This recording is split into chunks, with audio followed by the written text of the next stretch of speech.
Então, boa tarde, que a paz de Deus esteja com todos nós.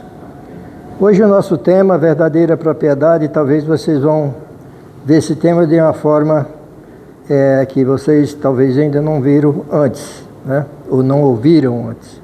Então eu vou fazer uma pergunta. Você conhece o Espírito que deixou essa mensagem? Não. Não? Chama Blaise Pascal. Está no Evangelho segundo o Espiritismo, capítulo 16, do item 9. Ele também tem a mensagem Justiça das Aflições e tem também a Lei do Amor. E aí nós vamos ver a biografia desse Espírito para depois a gente entender por que razão ele aparece na doutrina espírita, né?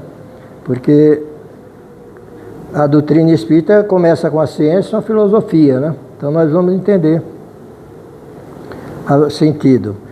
Essa reflexão capta com extrema precisão a essência psicológica e espiritual do capítulo 16 do item 9 do Evangelho segundo o Espiritismo pelo Espírito de Blaise Pascal em 1860. A sua existência física é totalmente documentada, registrada por biógrafos e governos e pela comunidade científica global. Ele não é um mito ou uma alegoria, ele existiu de fato, de carne e osso. Ele existiu no século XVII. Blaise Pascal nasceu em 1623, faleceu em 1662, viveu 39 anos. Foi um dos maiores matemáticos, físico, filósofos da humanidade. Naquela época aí nós vamos entender porque ele tem essa qualificação.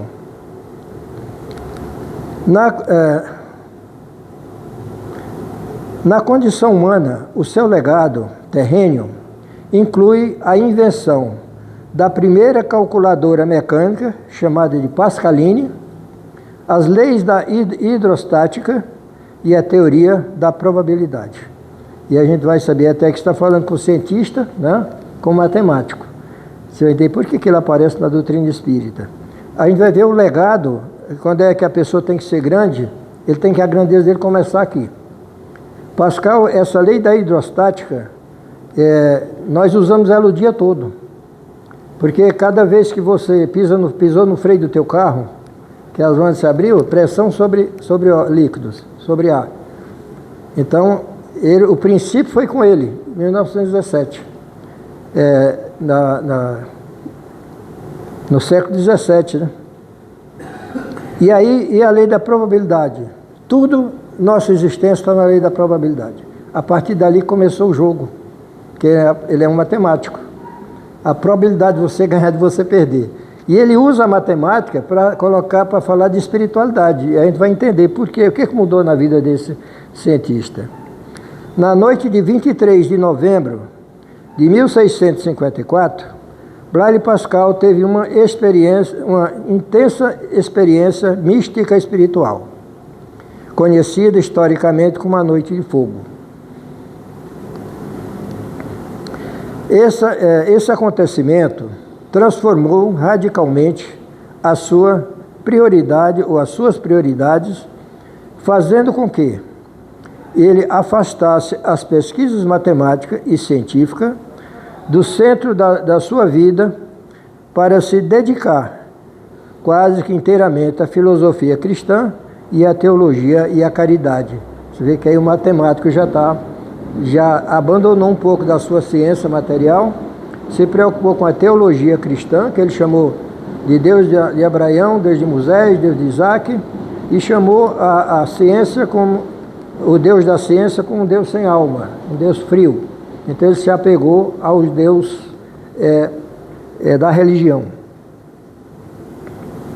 Na noite de fogo, entre 22h30 e a meia-noite e 30 daquela noite, Pascal vivenciou um êxtase espiritual profundo, enquanto estava sozinho em seu quarto. Quando João Evangelista viveu esse êxtase espiritual, que ele volta, ele escreve o livro Apocalipse, né? Ele vai à espiritualidade, e quando ele volta à sua condição normal, ele toma a sua plena consciência. O que ele viu lá foi a base para ele escrever o livro de Apocalipse, né? No caso de João Evangelista. Logo após o ocorrido, Pascal registrou o que sentiu em um pedaço de pergaminho e ele costurou esse texto no forro do seu casaco e carregou secretamente até o dia da sua morte. O documento ficou conhecido como Memorial de Pascal. Você vê a história desse cidadão, e ele viveu 39 anos. 39 anos. E esse acontecimento dele foi quando ele estava, que aconteceu em 1954, 8 anos depois ele veio a falecer. Ele sentiu que estava doente, e ele começou, como era de família nobre e rica, porque naquela época, para você criar uma tal calculadora, você ser um matemático, um cientista, considerado maior na sua geração, não era para qualquer pessoa, né? E aí ele tinha um mordomo, tinha alguém que cuidava dele. E quando ele percebeu que a sua vida, o seu patrimônio não fazia sentido algum, ele começou a fazer doação, doar um pouco da sua fortuna, né? E a partir daí que ele começa a escrever. E ele volta da espiritualidade 198 anos. Depois que ele está na espiritualidade, ele vem se comunicar com Kardec. Já fazia 198 anos que ele estava lá, na espiritualidade. E aí a gente vai entender por que ele coloca essa verdadeira propriedade que você pega no Evangelho, está logo lá de cara. Uma coisa até que você sabe até inconscientemente.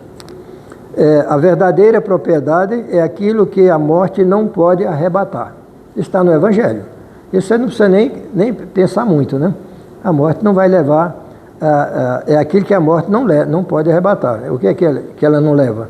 Seu conhecimento, sua fé, mas o resto é dela, né? E aí aqui nós já vamos fazer uma síntese do Evangelho, porque a gente vai entender melhor. O Espiritismo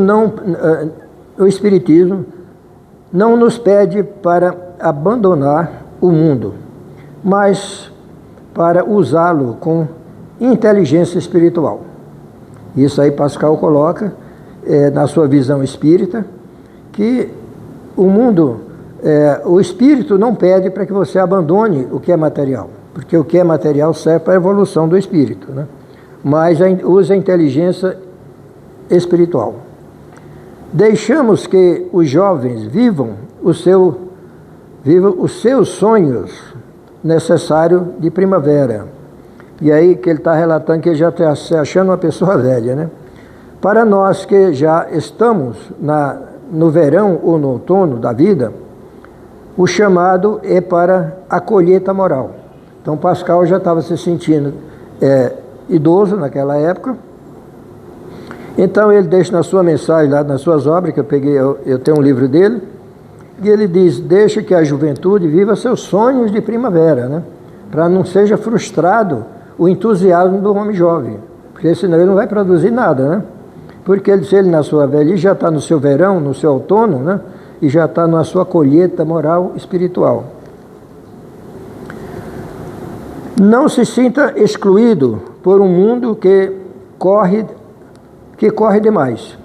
Esse mundo gira em círculo. Pascal usa a matemática como se usa o ponteiro do relógio. Se você partir do ponto 12, você vai fechar o ciclo lá no 12.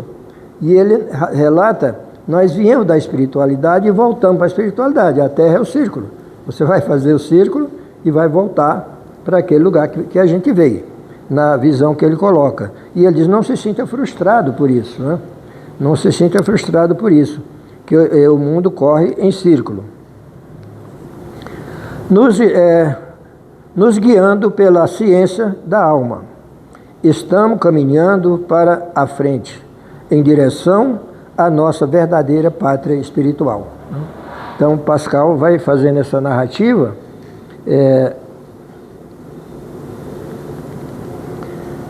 aí que possamos sair daqui hoje com a certeza matemática de que fazer o bem é o único investimento que rende juros para a eternidade. Você vai perceber que todo o processo da sua evangelização ele usa a matemática, ele usa o cálculo, né? Para falar de espiritualidade.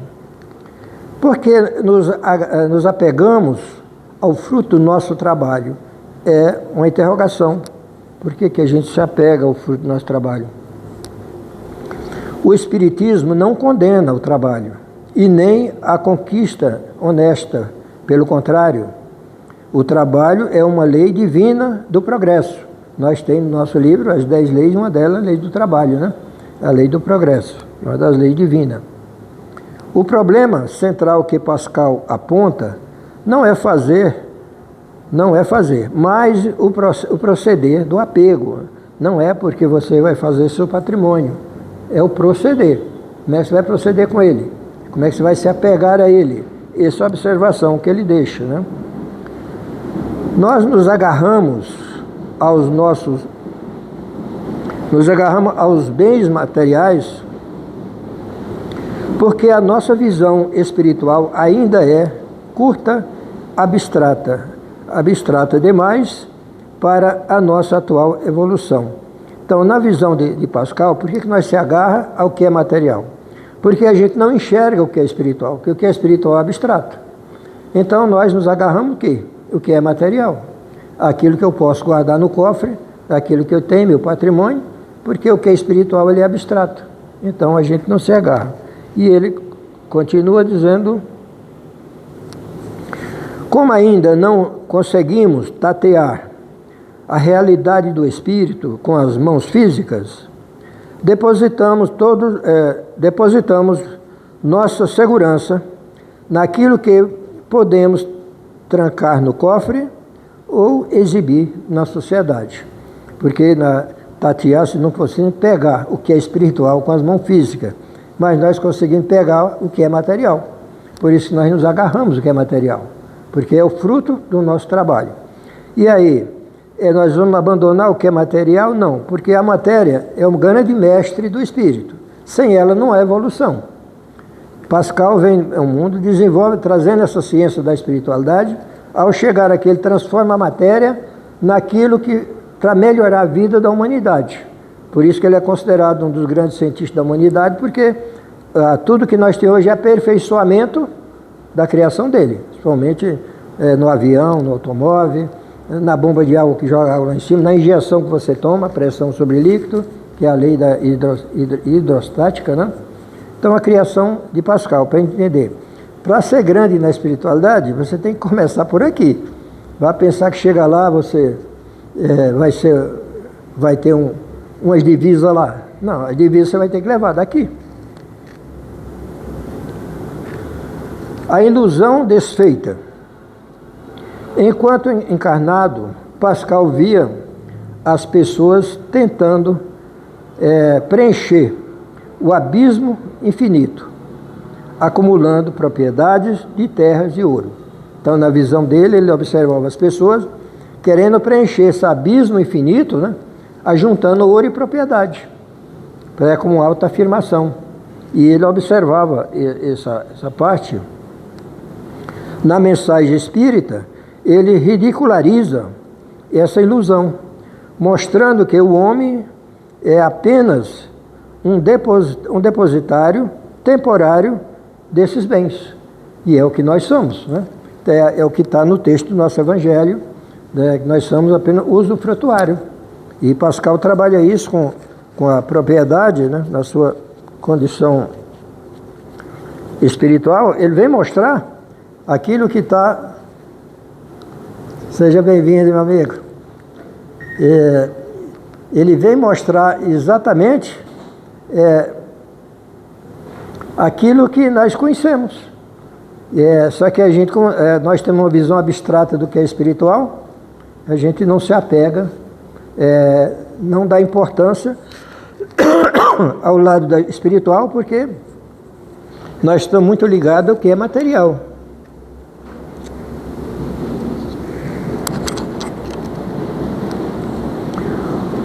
O verdadeiro preenchimento, o vazio que o homem sente na terra é a falta de patrimônio espiritual.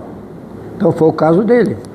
Pascal, nessa falta de patrimônio espiritual, porque ele já tinha todo o patrimônio material, ele se sentiu doente, percebeu que o seu patrimônio não ia resolver sua situação, e ele foi buscar uma fé que ele não praticava. Aí ele volta para a sua condição espiritual. Aí ele vai no êxtase espiritual. Ao voltar, ele vê uma outra realidade da vida, que daí 8 anos ele desencarna, e aí é quando ele volta para o Evangelho, ele vem trazer aquilo, o sentimento de não se apegue, vem falar por que a gente sofre, justiça das aflições, vem falar da lei do amor, e vem falar da verdadeira propriedade, né? Quando Pascal diz que a inteligência e as qualidades morais são a única propriedade real, ele está dando a fórmula matemática da alma. Preenche-se o vazio interior, expandindo o amor e a sabedoria, né? Então Pascal traz uma visão desse evangelho, que enquanto você vai trabalhando ele, você vai fazendo uma própria leitura da própria vida, da própria existência, né? Porque ele diz, aquilo que está muito natural na nossa vida, a gente não enxerga, porque está no cotidiano, né? Aquilo está na sua frente e você não percebe. A perda do brilho da ilusão.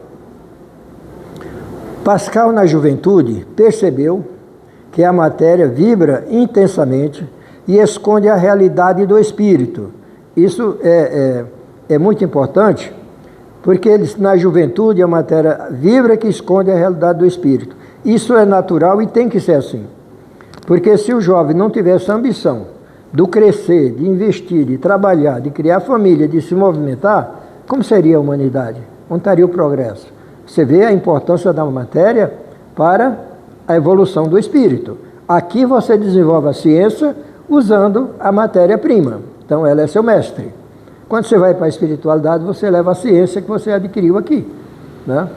Então na visão dele, é natural que a matéria vibre de certa forma, que você não pense na velhice. Você imagina que você é infinito. O jovem não pensa em morrer. Para ele é infinito. Velho é o pai, velho é a mãe, é a avó, ele não, né? Isso é natural. Ele percebe que conforme o corpo envelhece e as forças físicas diminuem, a matéria naturalmente vai saindo de cena. Isso aí por que ele coloca que ela vai saindo de cena? É quando a gente vai chegar a uma certa idade, que você tem um bom patrimônio, mas você sabe que você não vai, que aquilo ali já passa a não ser seu, mesmo você estando vivo aqui, porque passa a ser da família. Você passa a ser conduzido pela família, uma hipótese. E outra, você pode observar tudo aquilo ali, e você sabe que uma hora você vai embora e aquilo vai ficar, do jeito que ficar, né? Então Pascal faz essa observação. Ele percebeu que conforme o corpo envelhece, as forças físicas diminuem e a matéria vai saindo de cena. Diz, ela passa a não ter mais importância alguma, apenas para nós usufruir dela, né? A importância do desapego forçado, que ele coloca também isso como um desapego forçado. Para quem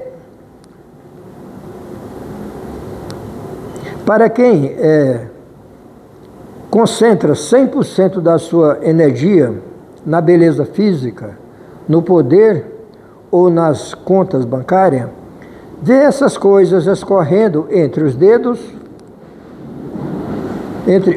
gera um vazio existencial agônico.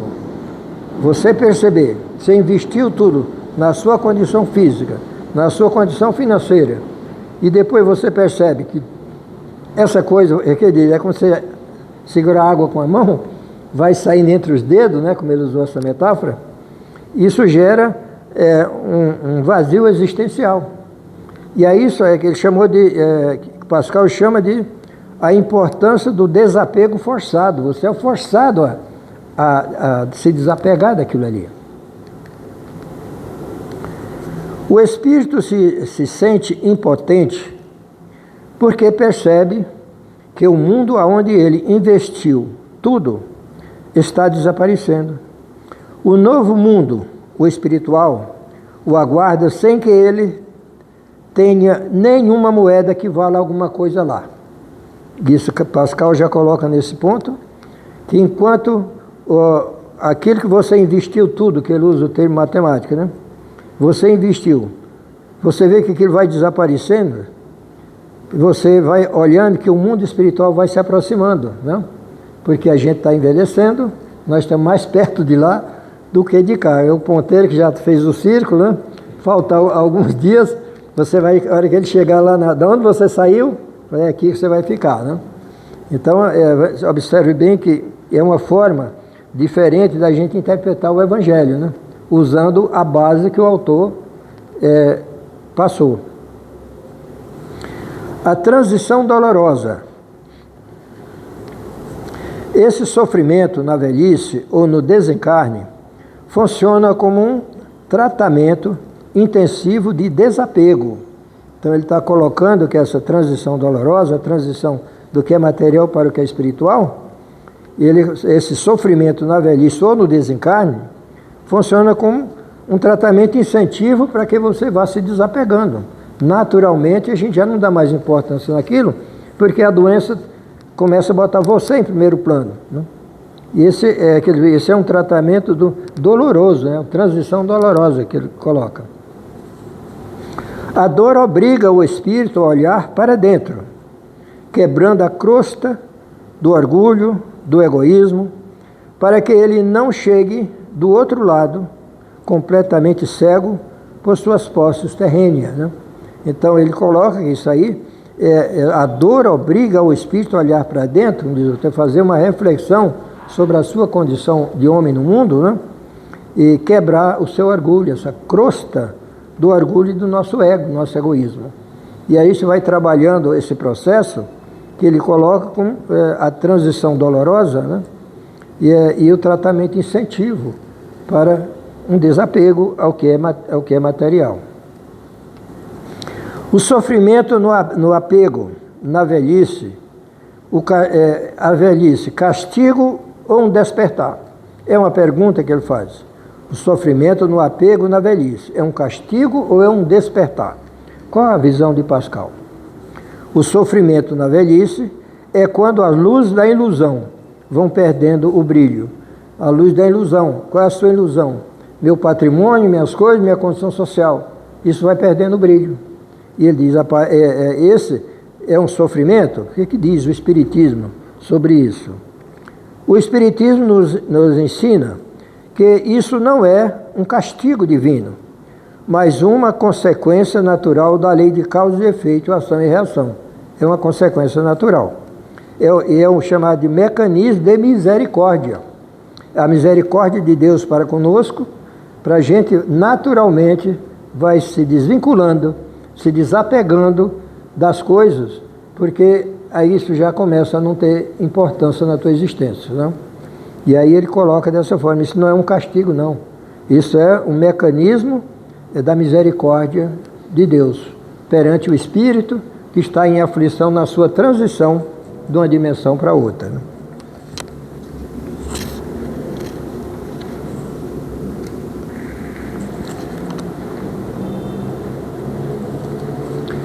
Ninguém melhor do que ele, que decifrou as leis da matéria para vir do mundo espiritual nos alertar que a matéria é uma ilusão passageira, o resto é mero usufruto temporário, né?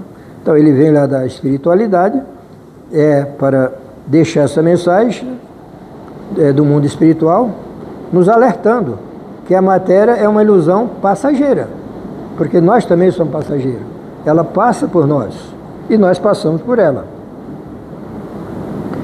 Ele coloca, o que Pascal quer de nós? É uma pergunta. Pascal não quer que você abandone as suas conquistas materiais ou sinta culpa pelo seu trabalho. Não, tanto Pascal quanto a doutrina espírita não condena porque você tem seus patrimônios. Ele não está dizendo, não sinta culpa por isso, porque às vezes esse patrimônio que você adquiriu é através dele que você adquiriu conhecimento espiritual, porque você está ligado a uma matéria que te obrigou a fazer uma ligação da sua vida material com a sua vida espiritual. Ele quer que você mude a sua perspectiva de posse. É só isso. Mude a sua perspectiva de posse, que você é apenas usufrutuário, tranquilo. Então vamos usufruir daquilo que a gente tem, né? Com inteligência espiritual, como ele coloca, né? Saber que aquilo ali é um instrumento para o teu progresso, tanto espiritual quanto material, né? Porque senão a matéria não era o laço que prendia o espírito, era o espírito que prendia a matéria, mas é o contrário, é a matéria que nos prende, porque para nos educar. Use os bens do mundo como ferramenta de aprendizado e de caridade, foi o que ele fez, ele usou esses bens como uma ferramenta de aprendizado e de caridade, né? Supriu a carência daqueles que não tinham nada, né? No entanto, no auge da sua inteligência, Pascal percebeu a profunda pequenez do homem diante do infinito e dedicou seus últimos anos à busca espiritual. Quando ele chegou, após aquela passagem dele, daquele êxtase para a espiritualidade, a partir dali ele viveu 8 anos em busca da espiritualidade. Foi onde ele começou a desfazer do seu patrimônio, né? Quando o homem vive apenas para acumular riquezas materiais, ele se torna escravo de uma propriedade ilusória. Ele coloca que os bens da matéria é uma ilusão para o espírito, né?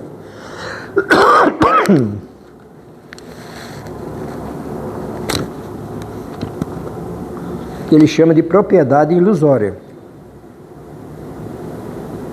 Aqui nós podíamos entrar com Pascal moderno, porque essa palestra divide ela em 2 tempos. Nós falamos a síntese do Evangelho, e aqui, nos dias de hoje, o que é que Pascal diria para nós hoje? E aí, como ele é um matemático, ele coloca aqui, se você ganha tudo. Se você perde, não perde nada. Escreveu o Pascal. Na sua visão, se você ganha tudo, se você perde, você não perde nada, porque é os bens materiais. Você ganha aprendizado, você ganha aquilo que você leva para o espírito. Mas aquilo que você deixa, você não perde nada. Aquilo não era seu, era só um usufruto. Está fazendo as contas, né? Pascal, o pai da probabilidade, nos convida a fazer uma conta matemática simples. Quando somos muito jovens, achamos que o tempo na Terra é infinito. Aqui nós comentou, o jovem é natural, que ele acha que o tempo é infinito, mas ele chegou agora, né? Ele não está pensando no fim. É com a maturidade, com o tempo, que a coisa vai mudando. Né? Por isso que a Terra ela é educativa e pedagógica. Mas depois dos 30, 40, 50 anos, o tempo ganha velocidade. Isso a gente sabe, né? Passou dos 50, a coisa dispara, né? Coisa ganha velocidade. A maturidade nos dá a capacidade lógica de perceber que investir 100% da nossa energia apenas no que fica na Terra é um erro de cálculo. Você calculou mal. Botou 100% da sua energia nas coisas daqui, você vai vazio para a espiritualidade. Que ele usa a matemática para falar da condição espiritual. O espiritismo entra aqui como ciência e filosofia, porque isso está na base do espiritismo. Ele comprova que a vida continua a nos dar a base racional para escolher aonde investir nossos melhores anos da nossa existência, né? Então, Pascal usa o princípio matemático para dizer, você tem que ser racional e o que é que você vai investir em cada fase da sua vida, né?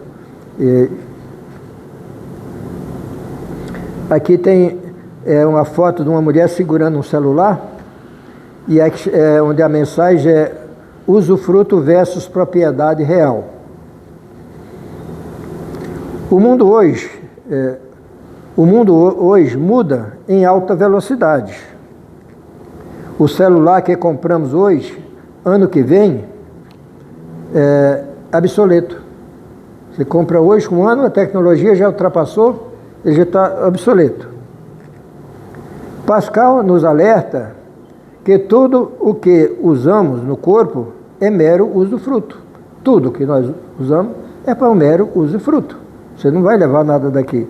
Então não tem problema nenhum de você trocar seu celular todo ano. Você vai usar e desfrutar do que você tem, né? Que ele não vai para lugar nenhum com você.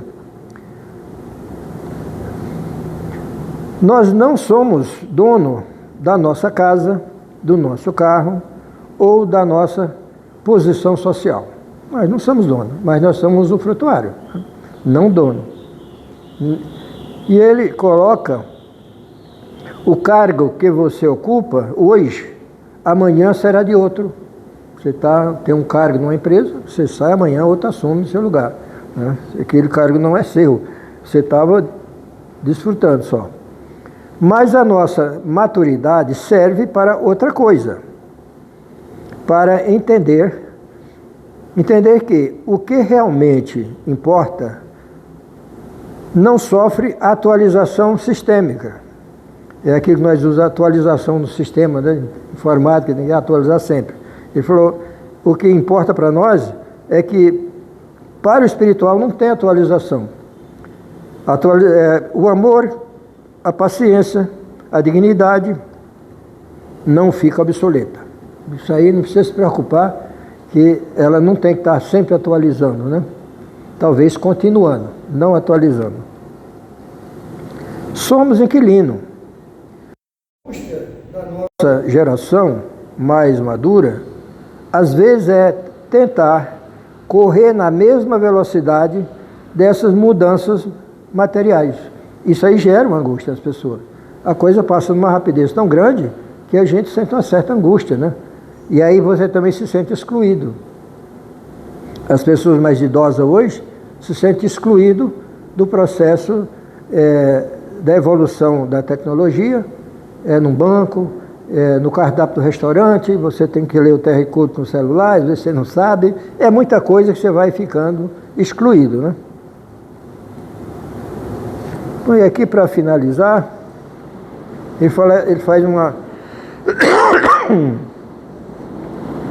faz aqui uma metáfora da pousada, né? A pousada do mundo espiritual. Pascal usa a metáfora da pousada quando diz, quando viajamos, não levamos os móveis da nossa casa, levamos apenas o que cabe na bagagem. O que será útil no destino? Pascal pergunta, né? O que traz contigo? A pergunta do universo para nós, que já temos histórias e vivência, é direta. O que você traz na mala, na bagagem da sua alma, né? O que você traz?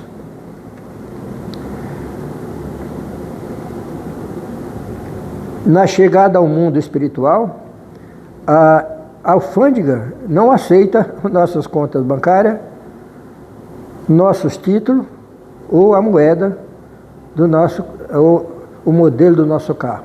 Nada que nós damos valor. Ele diz, quando você chegar nessa alfândega espiritual, você chegou zerado. Isso aí não tem importância alguma lá, né? Você acumulou mágoas ou perdão? É uma interrogação.